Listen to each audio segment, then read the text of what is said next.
Mas,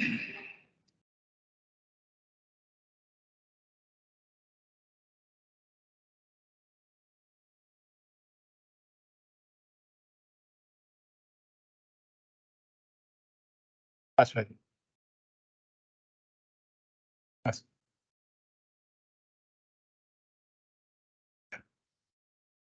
Assalamualaikum warahmatullahi wabarakatuh.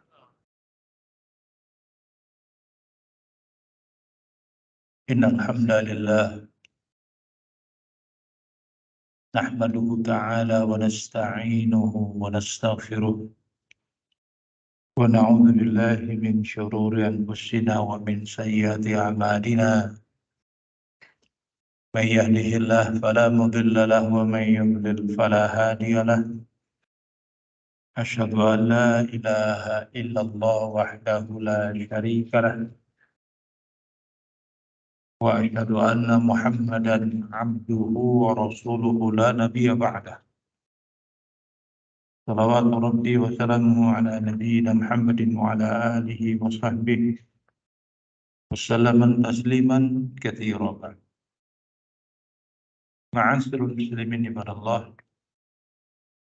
Kembali kita membaca Ushul Salasah karya dari Asy-Syaikh Al-Imam Al-Mujaddid Muhammad ibnu Abdul Wahhab ibnu Sulaiman An-Najdi At-Tamimi rahimahullah ta'ala, Tamimi An-Najdi rahimahullah ta'ala. Dan kita masih membaca khulasah dari arkan yang pertama, dari rukun yang pertama min arkanil Islam, dari rukun Islam, yaitu mempersaksikan bahwa tidak ada yang berhak diibadahi melainkan hanya Allah Subhanahu wa ta'ala. Pada pertemuan yang terakhir kita menukilkan dari apa yang telah disebutkan oleh Syekh Al-Fauzan Allah Ta'ala dalam penjelasan tentang khulasah atau kesimpulan dari apa yang beliau sebutkan dalam pemaparannya tentang makna dari syahadat, dibawakan ayat-ayatnya sebagai dalil. Maka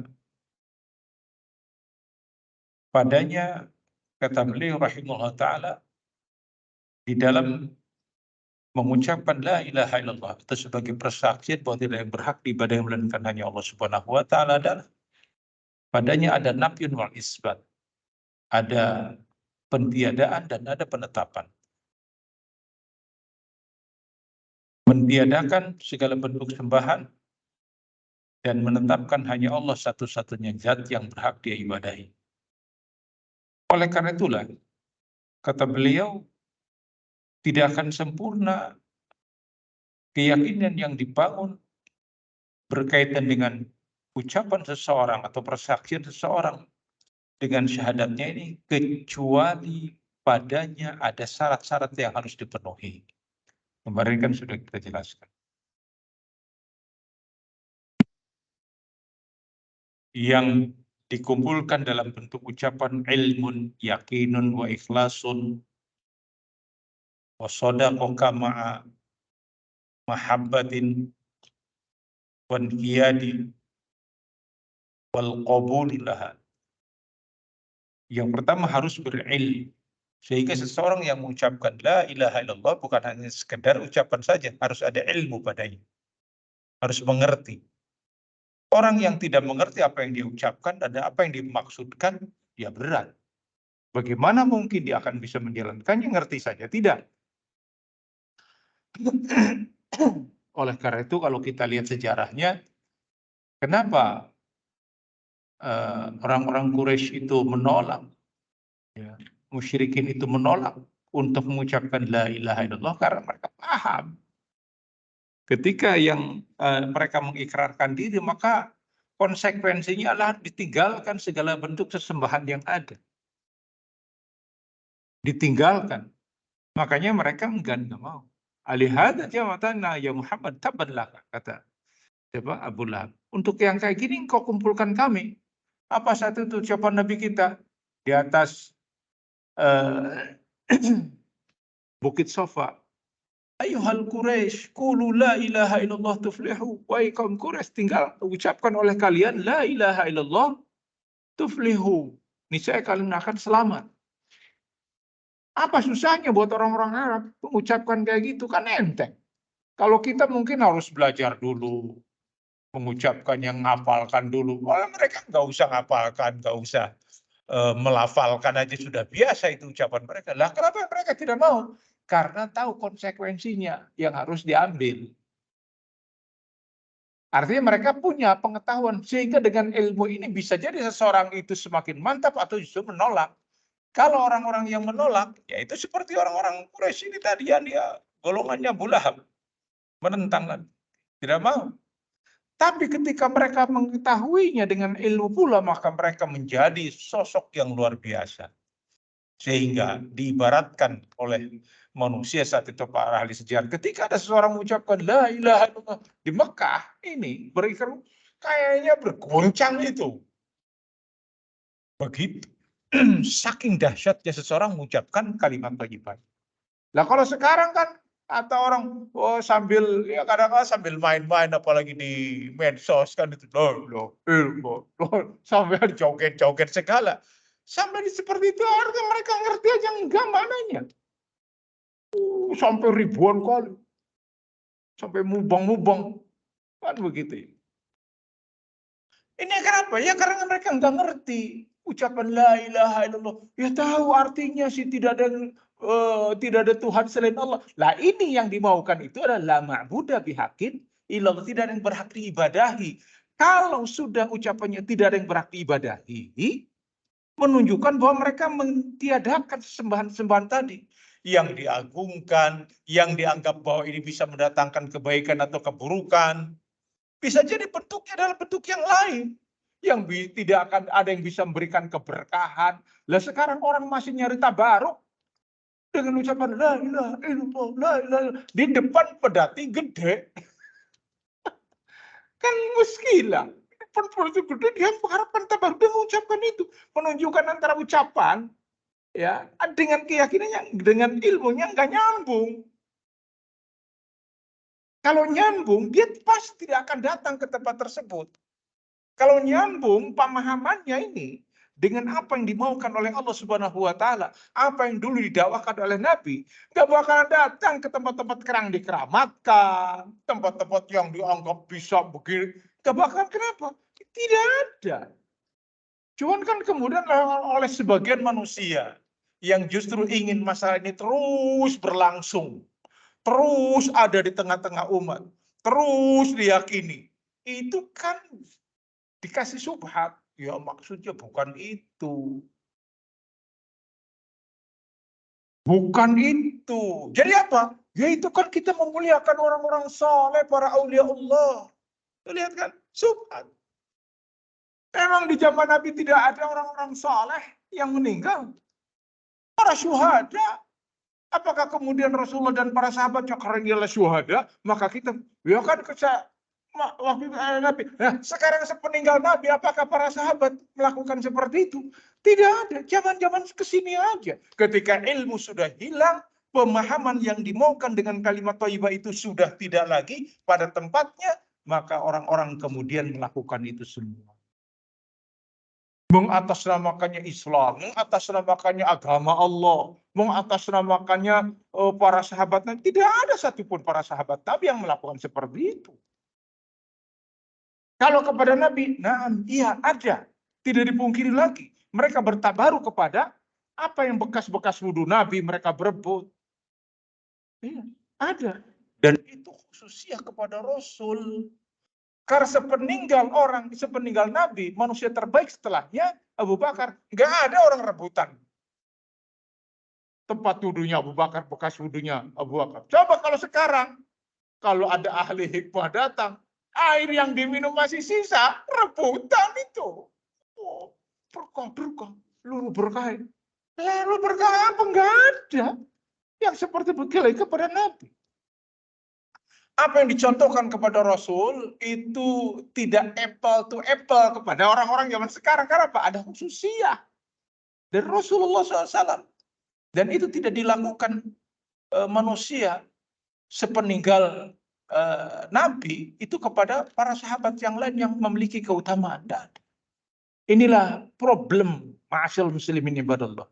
Ini problem kita semuanya. Untuk mengangkat prinsip akidah seperti ini tidak mudah. Karena apa? Sudah sedemikian lama kita dijejali pemahaman seperti itu. Nah, ketika datang pemahaman yang seperti ini, orang kemudian dijauhkan, hati-hati akidah Wahabi.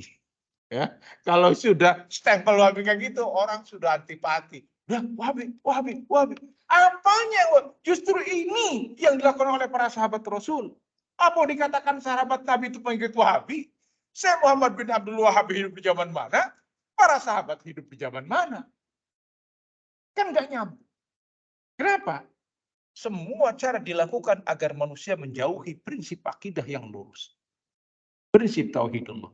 Inilah perlu pembelajaran buat kita semuanya. Sehingga perlu kita untuk membuka cakrawala berpikir kita. Agar kita tidak selamanya seperti itu. Kita takut.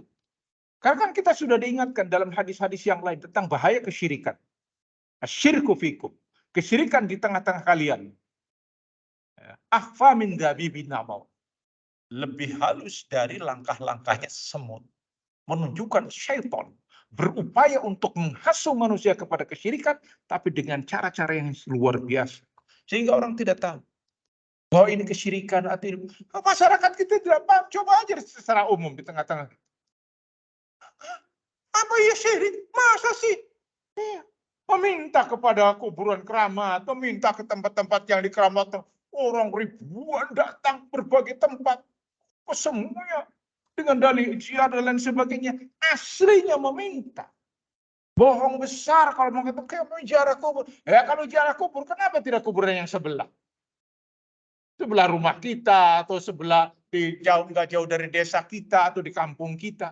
Tapi kenapa mesti ke tempat-tempat yang dikeramatkan sebagai bentuk ziarah kubur? Karena aslinya minta. Coba malu kalau mengaku itu. Kami tidak, makanya menolaknya luar biasa. Tidak, kami tidak meminta kepada kuburan itu. Melainkan melalui mereka kami meminta kepada Allah. Hah?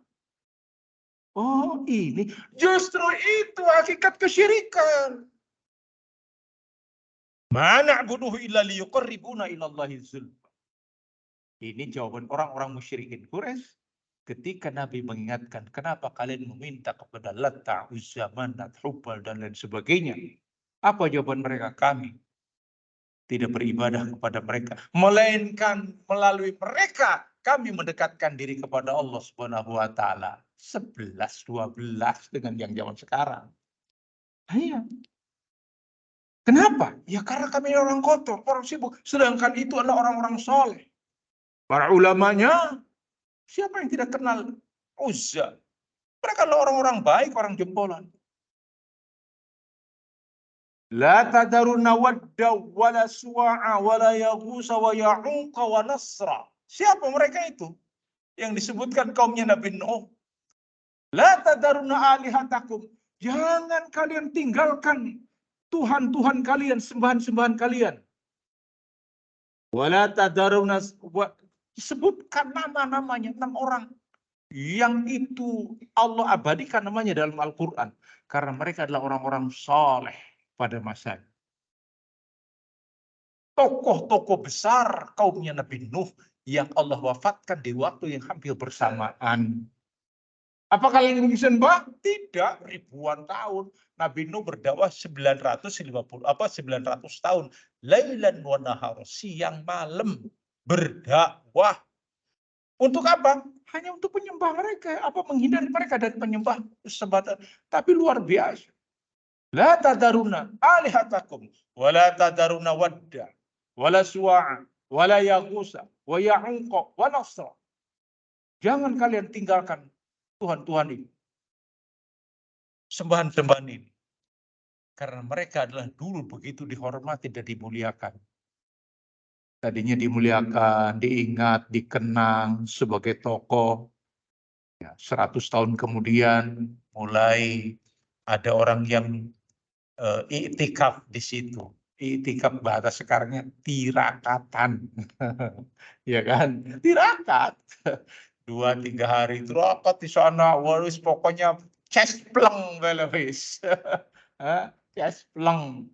Pengen ini bisa, pengen itu dapat. Begitu awalnya. Lama-lama akhirnya bidat. Ketika ilmu dicabut, maka mereka disembah di ibadah.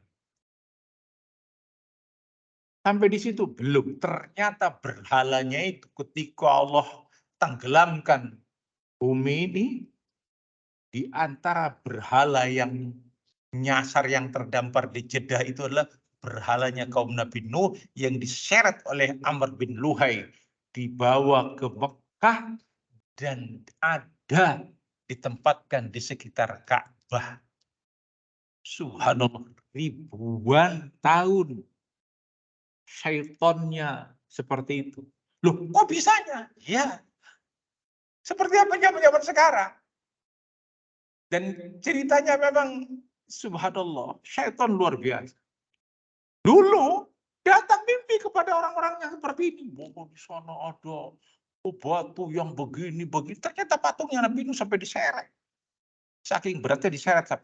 Nah sekarang banyak cerita-cerita seperti itu. Ada orang tiba-tiba mimpi.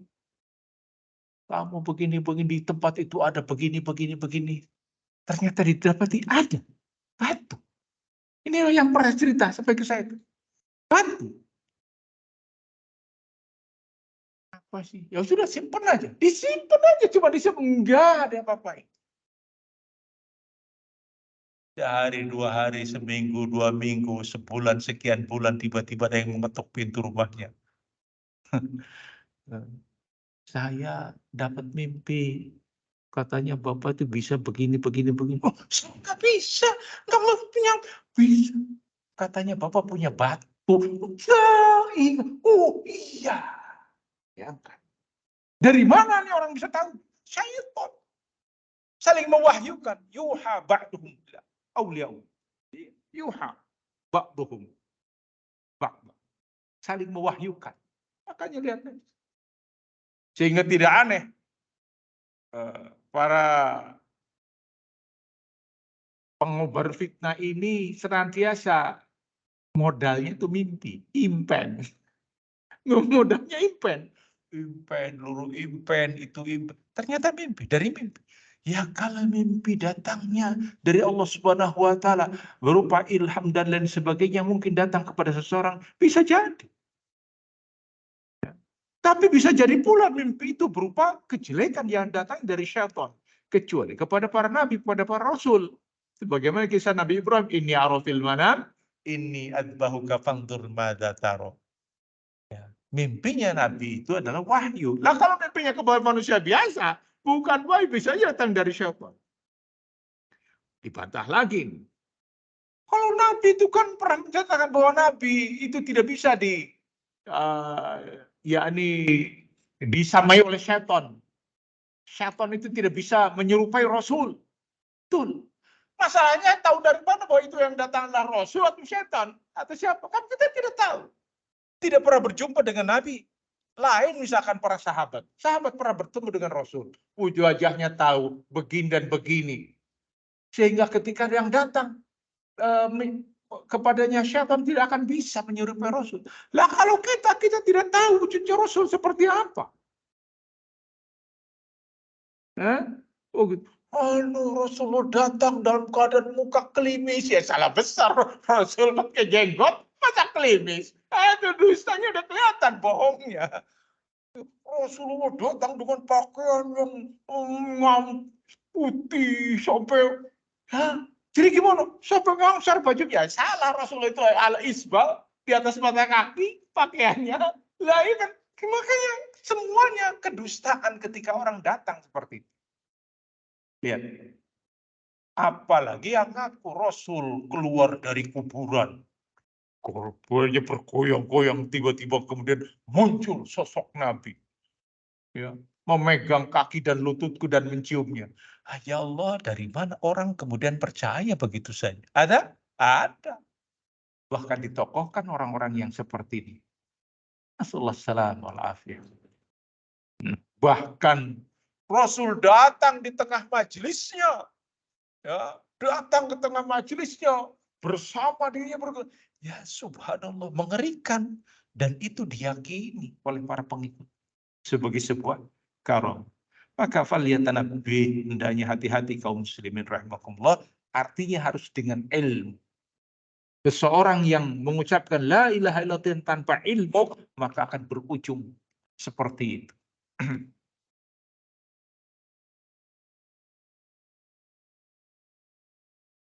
Kemudian, ma'asyiral muslimin ibadallah.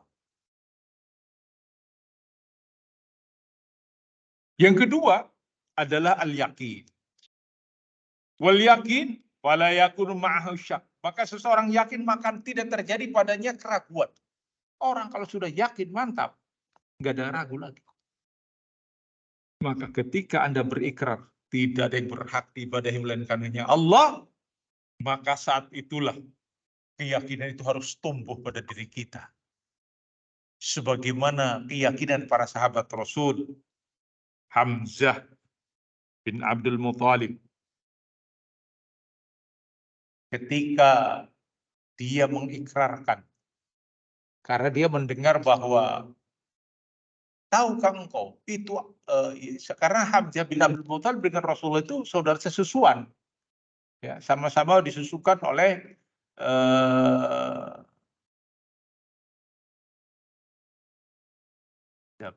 Bani Sa'di, Halimatus Sa'diyah, ya, dari Bani Sa'di, Halimatus Sa'diyah. Sama-sama disusukan. Ketika dia kata, Rasul kan waktu itu sudah mulai banyak yakni dicederai, yakni dijahati gitu kan. Nah, banyak. Maka ketika dikatakan bahwa Rasul diperlakukan dengan cara-cara yang kasar, Hamzah itu marah.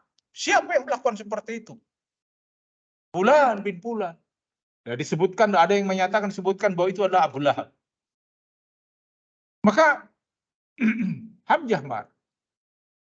Dia baru pulang dari berburu, itu anak panahnya diketokkan kepala Abu Jahal. Kamu membela orang yang telah merusak agama nenek moyangku.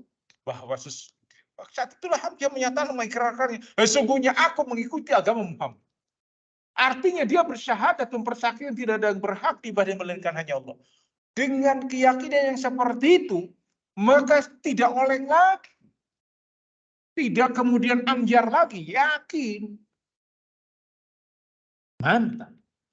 Dan orang-orang yang sudah mengatakan seperti itu dihukumi mereka oleh orang-orang yang sudah yakin.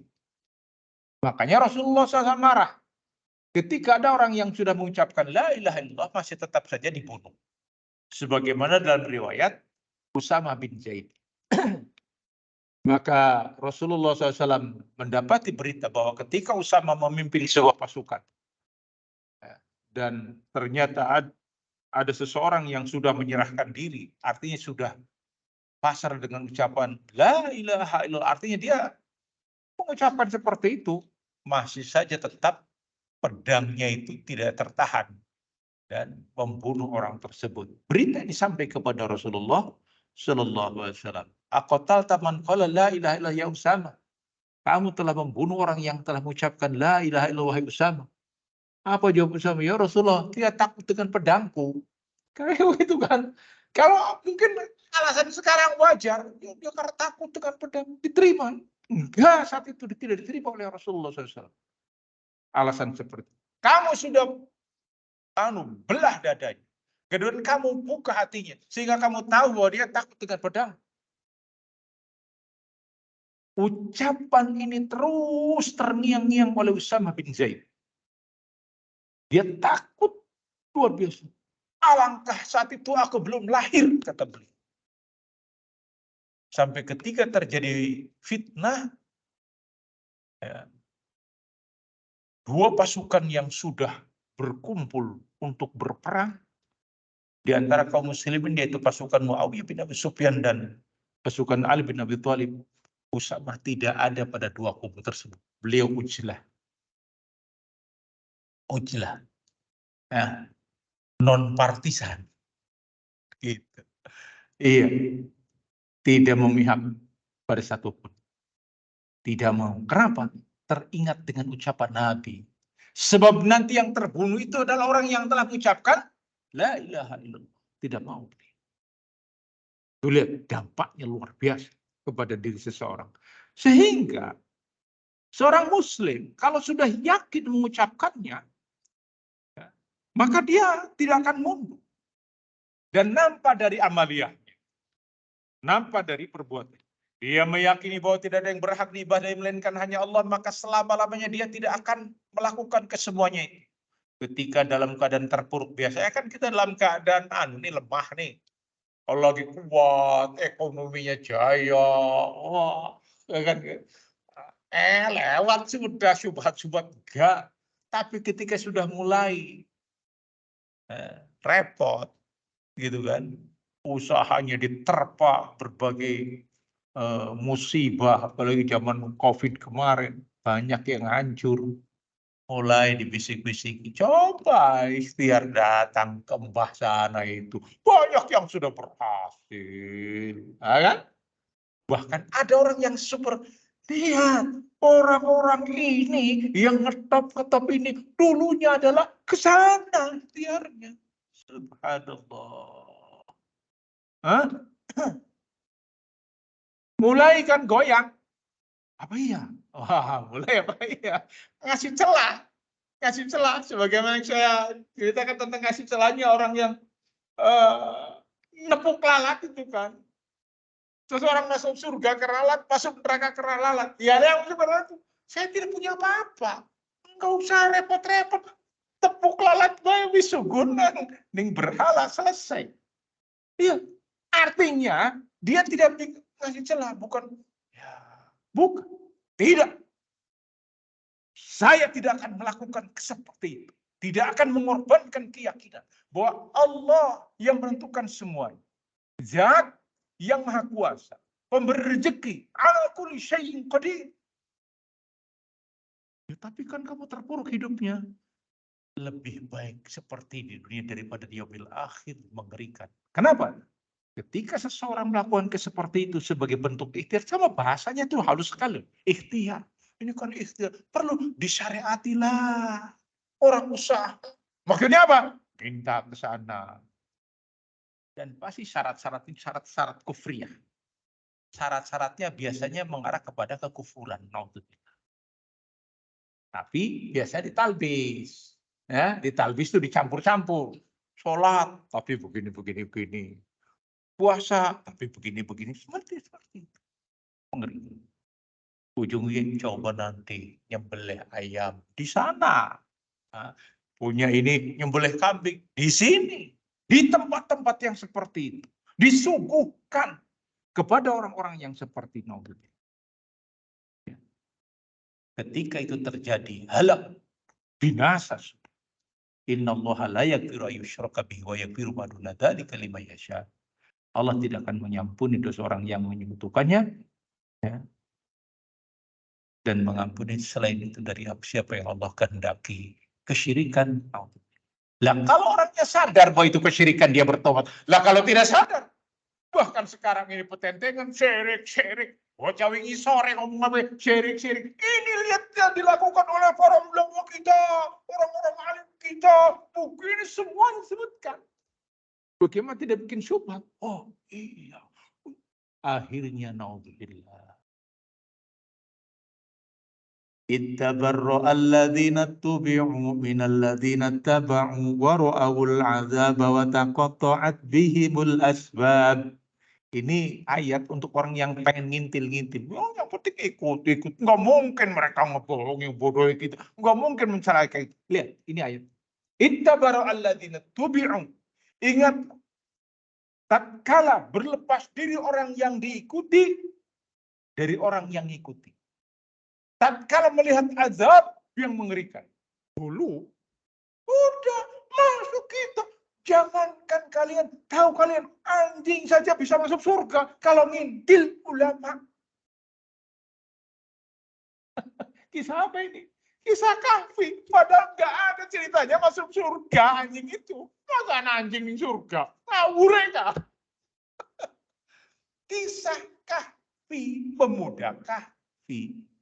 Ya di situ ada anjingnya. Bukan kemudian menjadi dalil. Tuh lihat ada anjing ikut pemuda Kahfi, malu masuk surga. Ya nggak ada ceritanya anjing masuk surga. Dari mana? Tiada. Surga itu tempatnya orang-orang yang beriman, tempat orang-orang mukmin, tempat keindahan. Nggak ada gonggongan. Ngawur.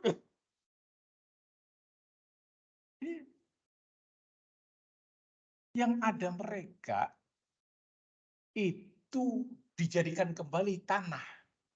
Waqalal kafiruna ya laitani kuntu turaba. Ini ayat. Ya laitani kuntu turaba. Wah, ini kata orang-orang, ya seandainya saya ini menjadi tanah saja. Ini ketika melihat para hewan-hewan yang bertanduk, nanduk yang dugul, kemudian Allah selesaikan urusannya, dan kemudian Allah jadikan mereka kembali sebagai tanah. Jadi tanah. Selesai. Para hewan-hewan binatang itu. Nah, orang-orang kafir nggak bisa. Pengennya seperti, ya laitani kuntu turaba. Wahai alangkah sekiranya aku jadi tanah saja. Bukan masuk surga. Masa masuk surga? Rame di rekaman nih suara gombrang-gombrang. Begitu.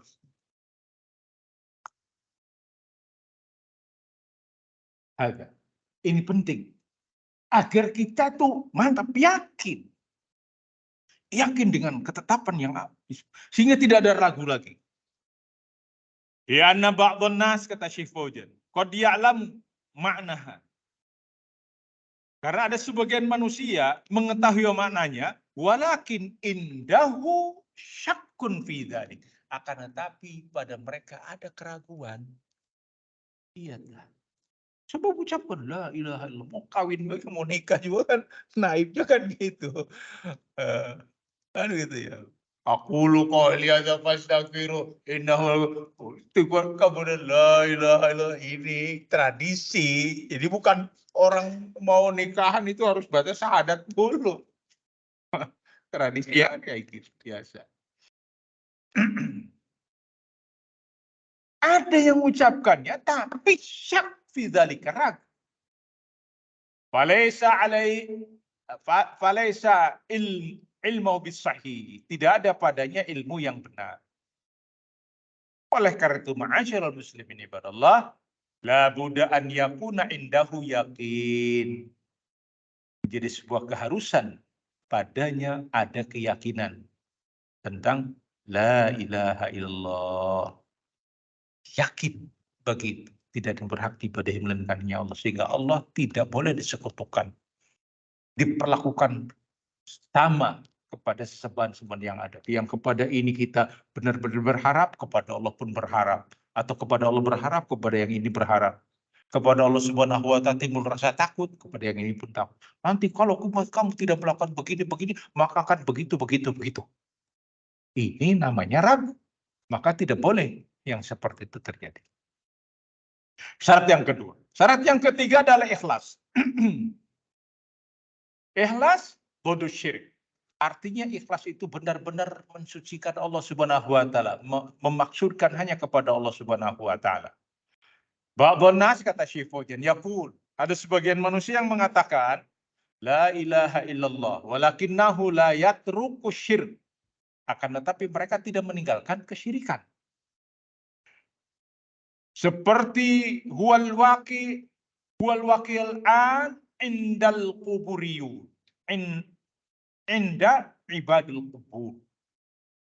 Seperti yang terjadi pada masa-masa sekarang ini kepada para penyembah kubur. Ngerikan ini. Saya menyebutkan seperti itu. Mungkin buat sekarang, mungkin masa mereka menyembah kubur? Enggak lah. Tapi hakikatnya, ya menyembah. Meminta kepada yang dikubur, berdialog, Mbah, saya ini kok sudah sekian tahun usaha ini gagal, usahanya ini bangkrut, usaha ini rugi. Ya barangkali bisa dialog sama penghuni kubur, bayangkan. Kamu ngomong sih, lah iya dia akan mendengar. Wala taqulu lima yuqtalu fi sabilillah amwat bal ahya. Oh, dalilnya di bawah. Jangan kalian mengatakan kepada orang-orang yang telah mati di jalan Allah itu mati. Bahkan mereka hidup. Ditafsirkan sendiri. Kalau hidup berarti mereka dengar. Nanti dikiriminya, melalui mimpi. Ya lu katanya, rokok udah garang. Itu udah garang. Ini dukunnya atau yang matinya minta rokok ini. Ya wes. Jangan sebungkus, jadi sebos. Subhanallah. Ditipu mau aja yang kayak gitu. Nah, keliru. Hal yang sangat keliru terjadi di tengah-tengah kita kaum muslimin seperti itu. Makanya hendaknya disadari oleh kita semuanya, ma'asyil muslimin ibadallah. Maka yang nampak adalah para penyembah kubur seperti itu. Mereka mengucapkan la ilaha illallah, akan tetapi mereka tidak meninggalkan kesyirikan. Haula la tanfa'uhum la ilaha illallah. Sehingga apa yang mereka ucapkan itu tidak memberikan manfaat sama sekali. Karena syaratnya tidak terpenuhi. Syaratnya tidak terpenuhi. Kasihan sekali. Ini penting untuk kita telaah bersama ma'asyarul muslimin ibadah. Tapi nanti harap hati-hati. Jangan kemudian kita menghukumi. Berarti mereka yang melakukan itu kok syirik. Nanti dulu. Dalam urusan mentakyin, menghukumi, bukan seperti itu. Ini kita sedang menjelaskan tentang prinsip. Jadi jangan sampai, Anda menuduh saya ya. Loh, siapa yang menuduh? Kita sedang menjelaskan ini. Kesyirikan itu begini, begini, begini. Tahapannya begini, syarat-syaratnya begini. Kalau ternyata ada pada orang tersebut, ya salah sendiri. Salah sendiri. Seperti zaman sekarang. Hati-hati dengan korupsi. Nuduh saya korupsi. Enggak, ini yang kayak begini syarat seperti ini. Bukan menuduh. Ini kan banyak orang yang tersinggung ketika bicara tentang masalah korupsi. Jangan kayak gitulah. Nanti menyinggung orang. Loh, enggak menyinggung. Ini sedang bicara memberikan sebuah pernyataan. Sama kita seperti itu. Ini mengucapkan syarat mengucapkan la ilaha illallah. Di antaranya dengan ilmu, dengan yakin, dengan ikhlas. Dan yang sekarang adalah dengan jujur. Ini syaratnya. Adapun ternyata ada persesuaian dengan manusia saat ini, ya salahnya sendiri begitu. Dan kita tidak sedang menuduh-nuduh. Yang berikutnya adalah as-sidq. Jujur. Wadul kadhib.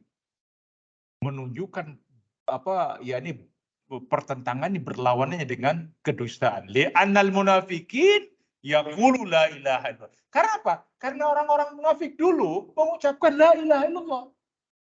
Iya, orang-orang munafik mengucapkan la ilaha illallah. Tapi mereka tidak jujur.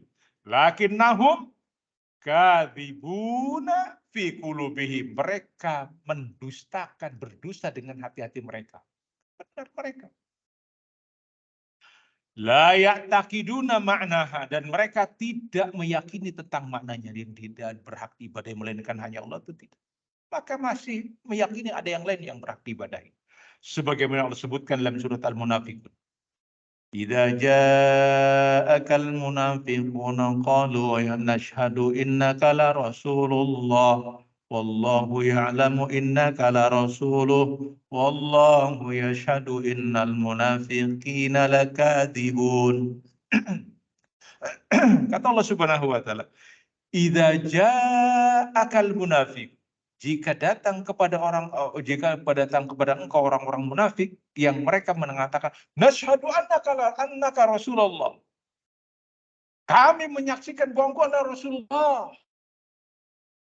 Wallahu ya'lamu annaka rasul. Dan Allah mengetahui bahwa engkau Muhammad SAW adalah Rasul. Wallahu yashhadu, dan Allah mau menyaksikan innal munafiqina lakadzibun. Sesungguhnya orang-orang munafik itu berdusta, bahwa mereka mengatakan engkau adalah Rasulullah, berdusta. Kenapa? Karena mereka tidak meyakini apa yang dibawa oleh Nabi. Hati-hati. Makanya setiap datang risalah dari Nabi, ya jangan kemudian kita coba untuk palingkan. Iya betul, itu kan dari Nabi. Tapi, mulai nih. Zaman sekarang kan kita perlu untuk begini. Jadi tidak semua apa yang datang dari Nabi itu bagus untuk kita kerjakan, kita amalkan. Ada hal yang lain. Nah ini kan juga bagus. Sholat ini bagus. Baca ini kan bagus. Ini kan bagus. Iya. Menunjukkan orang ini aslinya ragu bahwa Nabi adalah utusan Allah. Kenapa? Karena orang-orang munafik itu, ya, Allah sebutkan, wallahu yashhadu, dan Allah mempersaksikan, innal munafiqina lakadzibun. Sesungguhnya orang-orang munafik itu adalah pendusta. Berdusta bahwa mereka itu meyakini bahwa Nabi itu adalah Rasulullah SAW. Bahwa Muhammad bin Abdullah adalah Rasulullah SAW. Maka seorang yang jujur, kita meyakini apa yang datang dari Nabi kita Muhammad SAW, itu adalah yang harus kita yakini dan kita imani. Suka atau tidak suka. Cocok atau tidak cocok dengan kita. Begitu. Ini nggak cocok dengan zaman sekarang. Selama itu datangnya dari Rasulullah SAW, maka kita harus pegang. Sesuai atau tidak sesuai? Ada relevansinya atau tidak dengan zaman kita? Maka kita harus meyakini. Jangan kemudian kita untuk mencoba dustakan. Dalam perkara-perkara akidah, keyakinan, terutama berkaitan dengan yaumil akhir, itu sesuatu hal yang kita ini nggak boleh, nggak ada ranah akal pikiran kita. Seperti dalam kasus Dajjal.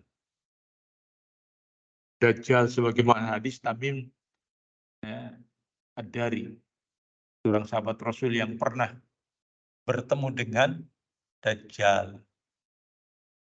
Ada di sebuah gua, di satu pulau terpencil, ketika kapal mereka itu pecah, yakni terombang-ambing ombak, kemudian mereka terdampar di sebuah pulau, kemudian didatangi satu hewan yang tidak jelas antara belakang dan kepala dan buntutnya, mengisyaratkan untuk mengikutinya dan masuk ke dalam sebuah gua, ditampung makhluk yang sangat besar, yang dalam keadaan dirantai, menanyakan sesuatu kepada Tamim Ad-Dari dan orang-orang yang bersamanya. Ditanya, apakah ini sudah begini, apakah ini, dan terakhir, apakah seorang nabi sudah diturunkan ke muka bumi ini, nabi terakhir.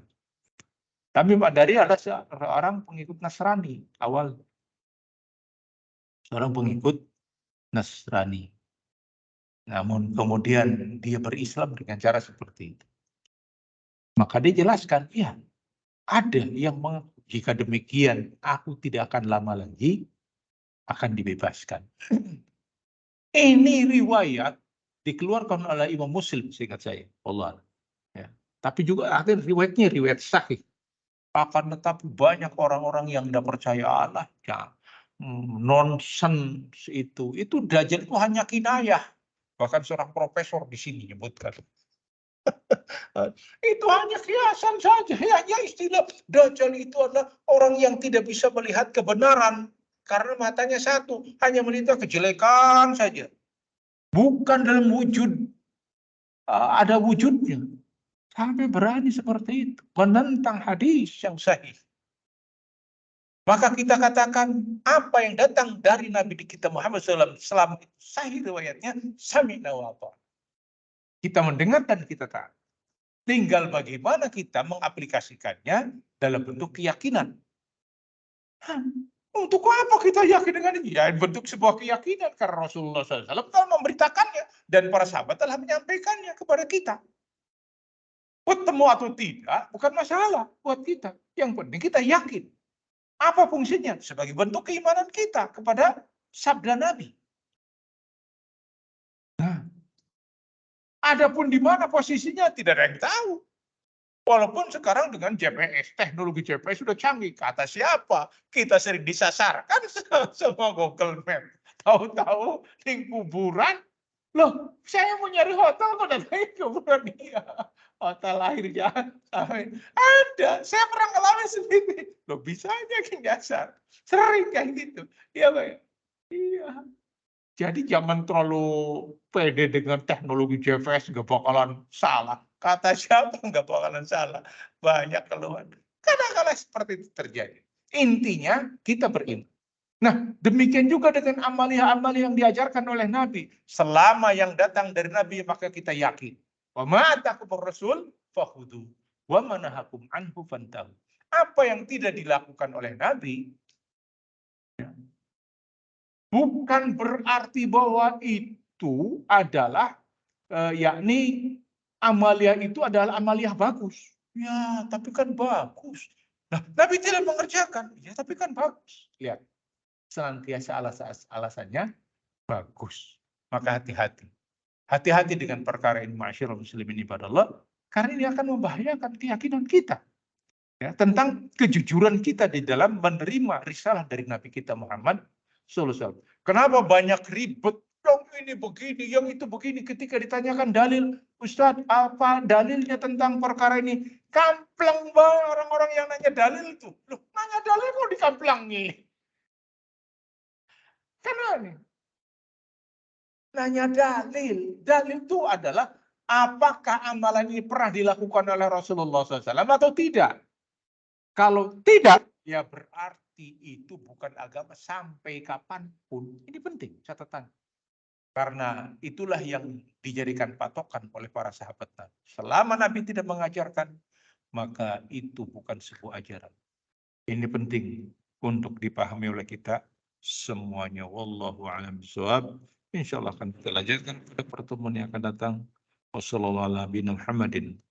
Wa ala alihi washabihi wasallam tasliman katsira wa akhiru da'wana alhamdulillahi rabbil alamin. Assalamualaikum warahmatullahi wabarakatuh.